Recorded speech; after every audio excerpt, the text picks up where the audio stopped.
Hello friends, இன்றைக்கி நம்ம பார்க்க போகிறது ஜாப்பனீஸ் அனிமி சீரீஸான class room of elite season 2 episode 2 தான் இன்னைக்குள்ள வீடியோவில் பார்க்க போகிறோம். இந்த அனிமேவை பார்த்து புரிஞ்சுக்கிட்டதே ரொம்பவே கஷ்டம். நான் இதில் எக்ஸ்பிளைன் பண்ணி உங்களுக்கு புரிய வைக்கிறது அப்படிங்கிறது ரொம்பவே ஒரு கஷ்டமான விஷயம். என்னால் முடிஞ்ச லெவலுக்கு எல்லா டீட்டெயில்ஸுமே நான் எக்ஸ்பிளைன் பண்ண ட்ரை பண்ணுறேன். ஒருவேளை உங்களுக்கு புரியலனாலும் அது போக போக புரிய ஆரம்பிக்கும். ஸோ பொறுமையாக வாட்ச் பண்ணுங்கள். சரி, வாங்க நம்ம வளவலன்னு பேசாமல் இன்னைக்குள்ள கதைக்குள்ள போகலாம். இன்றைக்கி நம்ம பார்க்க போகிறது class room of elite season 2 episode 2. இப்போ ஃபர்ஸ்ட் டே முடிஞ்சது. கிளாஸ் டியில் இருக்கிற பாய்ஸ் எல்லாம் ஒரு ரூமில் உட்காந்துருக்காங்க. கொயஞ்சி வந்து எக்ஸசைஸ் பண்ணிட்டு இருக்கான். நான் பெர்ஃபெக்ட் பாடியா மாற ட்ரை பண்ணிட்டு இருக்கேன் அப்படின்னு அவன் சொல்லி எக்ஸசைஸ் பண்ணிட்டு இருக்கான். கிளாஸ் டியோட லீடர் மாதிரி இருக்கிற ஹிராட்டா பாரான். கிளாஸ் டியோட விஐபி ஆல்ரெடி ஒருத்தங்க யாருங்கிறத எனக்கு இன்ஃபார்ம் பண்ணிட்டாங்க அப்படின்னு சொல்லி குஷேடா மெசேஜ் பண்ணிருக்கிறத காமிக்கிறான். அப்ப கொயஞ்சி வந்துட்டு எனக்கு இந்த எக்ஸாம்லாம் எரிச்சலா வருது அப்படின்னு சொல்லி அப்பவே ஒரு ஆன்சரை சப்மிட் பண்ணிருந்தான். அவன் ஆன்சரை சப்மிட் பண்ணவுமே இவங்க எல்லாருக்கும் ஒரு மெசேஜ் வருது. சாட்டன் குரூப்போட எக்ஸாம் முடிஞ்சது, ஃபர்தரா அந்த குரூப்புக்கு எதுவும் கிடையாது அப்படின்னு சொல்லி மெசேஜ் வந்திருக்கு. அட பாவி கொயஞ்சி, என்னடா பண்ண அப்படின்னு அவங்க திட்டுறாங்க. எனக்கு போர் அடிக்குதுப்பா அப்படின்னு அவன் அங்க இருந்து கிளம்புறான். கொயஞ்சி ஏன் இப்படி பண்ண விட்டு தடுத்துருக்கலாம்ல அப்படின்னு சொல்லி ஹொரக்கிட்ட நம்ம ஹீரோக்கு மெசேஜ் அனுப்புறா.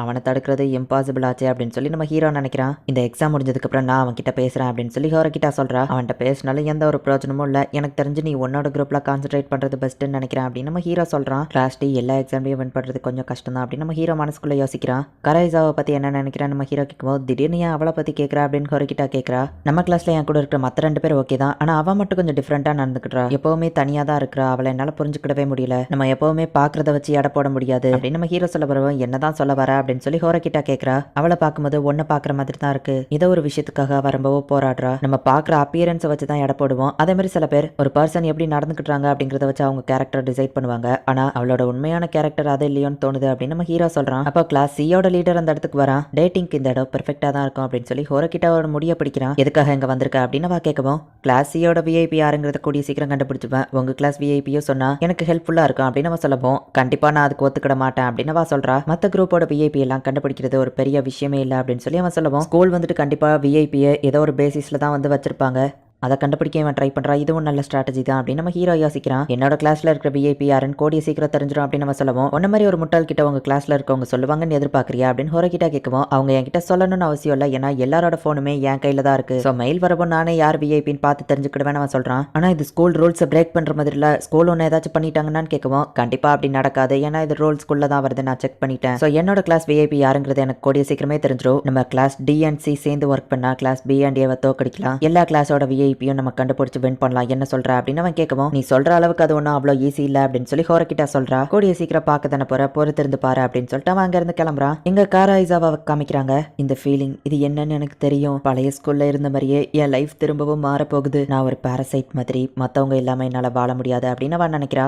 நீ இங்கே இருக்கிறது எரிச்சலா இருக்கு, கிளம்புறியா அப்படின்னு ஹொரக்கிட்ட சொல்லவும், நீ தானே என்ன வர சொன்ன நம்ம ஹீரோ கேட்கறான். அதான் இப்ப பேசி முடிச்சாச்சுல்ல, கிளம்பு அப்படின்னு சொல்லி அவ சொல்றா. அந்த இடத்துல ஃபுல்லா லவ்வர்ஸா தான் ஜோடி ஜோடியா இருக்காங்க. இப்பதான் நம்ம ஹீரோக்கு புரியுது. சரி, நம்ம ஹீரோ அங்க இருந்து கிளம்புறான். பார்த்தா கோஷிடா அங்க நின்னுட்டு இருக்கா.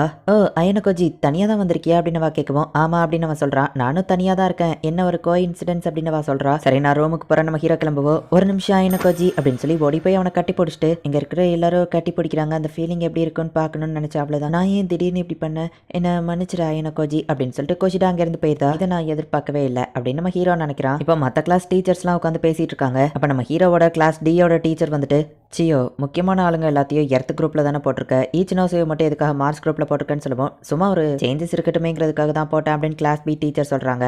10 வருஷத்துக்கு முன்னாடில இருந்து இப்போ வரைக்கும் நீ தேவையில்லாம என்னோட விஷயத்துல தலையிடுற அப்படின்னு சொல்லி கிளாஸ் டியோட டீச்சர் சொல்லவும், அந்த அயனுக்காஜி மேல நீ ஏன் இவ்வளோ இன்ட்ரெஸ்டா இருக்கேன்னு நான் தெரிஞ்சுக்கிடணும்னு நினைச்சேன், அவ்வளவுதான் அப்படின்னு சொல்லி கிளாஸ் பியோட டீச்சர் சொல்றாங்க. ஸ்டூடெண்ட் விஷயத்துல நீங்க எப்படி இன்வால்வ் ஆனீங்கன்னா நான் உங்களை மேல இடத்துல ரிப்போர்ட் பண்ண வேண்டியது இருக்கும் அப்படின்னு சொல்லி அந்த சார் சொல்லவும், அட ஃப்ரீயா உடுப்பா அப்படின்னு சொல்லி கிளாஸ் பி டீச்சர் சொல்றாங்க. நீ என்ன ப்ரொடெக்ட் பண்ணுவேன்னு ப்ராமிஸ் பண்ணல, அந்த பொண்ணுங்க என்ன ஹராஸ் பண்ணி புள்ளி பண்ணிக்கிட்டே இருக்காங்க, என்ன காப்பாத்து அப்படின்னு சொல்லி கராய்சாவா வந்துட்டு ஹிராட்டா கிட்ட சொல்லிட்டு இருக்கா. நான் உன்னை ப்ரொடெக்ட் பண்ணுவேன் தான், ஆனா இந்த தடவை தப்பு ஓ மேல தானே நம்ம கேட்கவும், நான் வேணும்னு பண்ணல, தெரியாம தான் அந்த பொண்ணை எடுச்சிட்டேன் அப்படின்னு அவ சொல்றா. உங்க பாரு, நான் உனக்கு பிரச்சனைன்னு வந்தா நீ தான் ப்ரொடெக்ட் பண்ணுவேன் தான், ஆனா தப்பு ஓ மேல, சோ நீ மன்னிப்பு கேளு, நீ மன்னிப்பு கேட்டா பிரச்சனை முடிஞ்சிரும்ல அப்படின்னு அவன் சொல்றான். மன்னிப்பு கேட்டா பிரச்சனை முடியாது, நீ ஒரு ஏமாத்துக்காரன், என்கிட்ட பொய் சொல்லிட்டு என்ன ப்ரொடெக்ட் பண்ணுவேன்னு சொன்னல அப்படின்னு அவ கேட்கவும், என்னது நான் பொய் சொன்னா, நான் சொன்ன ஒரே ஒரு பொய் நம்ம 2 பேரும் லவ் பண்றோம் அப்படின்னு சொல்லி கிளாஸ் ஃபுல்லா சொன்னதுதான். நம்ம ஃபேக்கா ரிலேஷன்ஷிப்ல இருக்கிற மாதிரி நீ ஃபர்ஸ்ட் டைம் என்கிட்ட கேட்டப்பவே நான் உன்கிட்ட சொன்னேன், நான் உன்னை ப்ரொடெக்ட் பண்ணுவேன், பட் எல்லா டைமும் உன் பக்கம் இருக்க முடியாதுன்னு அப்படின்னு அவன் சொல்றான். மன்னிப்பு கேட்டு பிரச்சனை முடிஞ்சிடும்ல அப்படின்னு அவன் கேட்கவும், மன்னிப்பு கேட்டா ஒன்னும் பிரச்சனை முடிஞ்சிடாது, உனக்கு இதை பத்தி என்ன தெரியும், நான் ஆல்ரெடி அனுபவிச்சிருக்கேன் அப்படின்னு சொல்லிட்டு அவன் அங்க இருந்து போயிருந்தா. ஹிராட்டாக்கு என்ன பண்றதுன்னு தெரியல. அவ கீழே தூக்கி போட்டு போன ஜூஸ் கேன் அவன் எடுக்கிறான். அப்ப நம்ம ஹீரோ அந்த இடத்துக்கு வரவும்,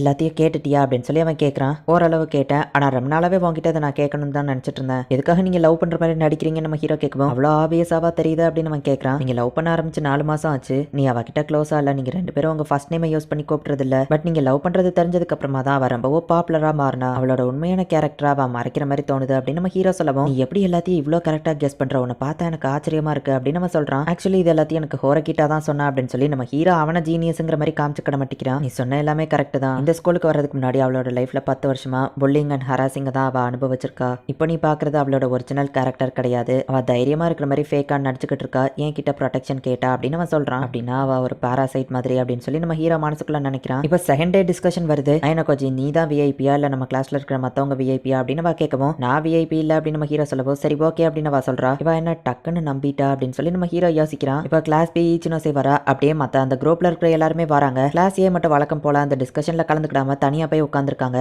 காரா ஐசாவை நேத்து அந்த மாச்சிடோ காப்பாத்தினதுனால கிளாஸ் ஏ மாச்சிடோ கூட உட்காந்து பேசிட்டு இருக்கா. Second day third discussion start ஆகுது. ஈச்சினோசே அவளோட பெஸ்ட்டா ட்ரை பண்றா, பட் இப்பவும் அவங்களுக்கு விஐபி யாருன்னு தெரியல. தேர்ட் டிஸ்கஷன் முடியுது. அதுக்கப்புறமா செகண்ட் டேவோட ஃபோர்த் டிஸ்கஷன் ஸ்டார்ட் ஆகுது. ஃபோர்த் டிஸ்கஷன்லயுமே ஈச்சினோசே வந்துட்டு அவளோட பெஸ்ட்டா ட்ரை பண்றா, எல்லாரையும் ஜாலியா கேம் எல்லாம் விளையாட வைக்கிறா. ஆனா அப்ப கூட அது முடியவும் விஐபி யாரு அப்படிங்கறத அவங்களால கண்டுபிடிக்க முடியல. இப்போ மார்ஸ் குரூப்ல இருக்கிற எல்லாருமே கிளம்பி போறாங்க. மாச்சிடாவும் காரைசாவாவும் கொஞ்சம் க்ளோஸ் ஆன மாதிரி தெரியுது. இப்போ மத்த எல்லாரும் அங்க இருந்து கிளம்புறாங்க. காரைசாவாவும் இதோ வந்துட்டேன் அப்படின்னு சொல்லி போன்ல யார்கிட்டயோ பேசிக்கிட்டே அப்படியே கிளம்புறா. நேதாவா கிட்ட பிரச்சனை பண்ண அந்த கிளாஸ் சி பொண்ணுங்க அவளை ஃபாலோ பண்ணி போறாங்க. கிளாஸ் டீல நம்ம ஹீரோ கூட இருக்கிற அந்த கண்ணாடி போட்ட பையன் ஏதோ தப்பா இருக்கு அப்படின்னு சொல்லி நினைக்கிறான். அப்ப நம்ம அவங்கள ஃபாலோ பண்ணலாம் நம்ம ஹீரோ சொல்றான். காரைசாவாவை அந்த பொண்ணுங்க ஃபாலோ பண்றாங்க, அந்த பொண்ணுங்களை இவங்க ஃபாலோ பண்றாங்க. திடீர்னு சவுண்ட் கேட்கவா அவங்கள பார்த்தா காணோம். நான் தான் நேத்தே சொன்னல நான் எதுவும் பண்ணல அப்படின்னு சொல்லி காரைசாவா சொல்றா. அப்படியா ரீக்கியா கிட்ட நாங்க ஃபோன் பண்ணி கேட்கறோம் அப்படின்னு சொல்லவும், எனக்கு முக்கியமான வேலை இருக்கு விடுங்க, இல்ல ஸ்கூல்ல கம்ப்ளைண்ட் பண்ணிடுவேன் அப்படின்னு அவ சொல்லவும், ஆனா நாங்க உன்னை எதுவுமே பண்ணலையே, ரீக்கியாவை நீ தான் அடிச்சேன்னு சொல்லி நாங்க ஸ்கூல்ல போய் கம்ப்ளைண்ட் பண்ணவா அப்படின்னு சொல்லி அந்த பொண்ணுங்க கேட்கவும், ஓ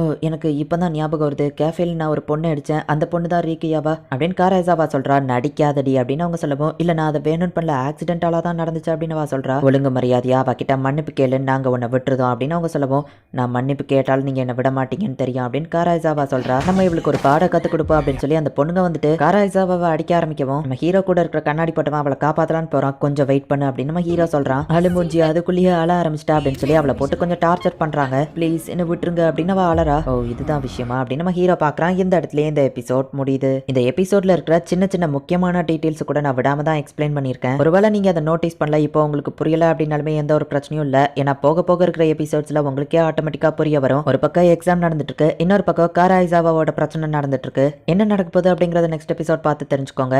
அண்ட் உங்களுக்கு இந்த வீடியோ பிடிச்சிருந்தது அப்படின்னா லைக் பண்ணிட்டு அப்படி மறக்காம நம்ம சேனலை சப்ஸ்கிரைப் பண்ணிருங்க. தேங்க்யூ ஃபார் வாட்சிங். Bye guys. நெக்ஸ்ட் எபிசோட்ல மீட் பண்ணலாம்.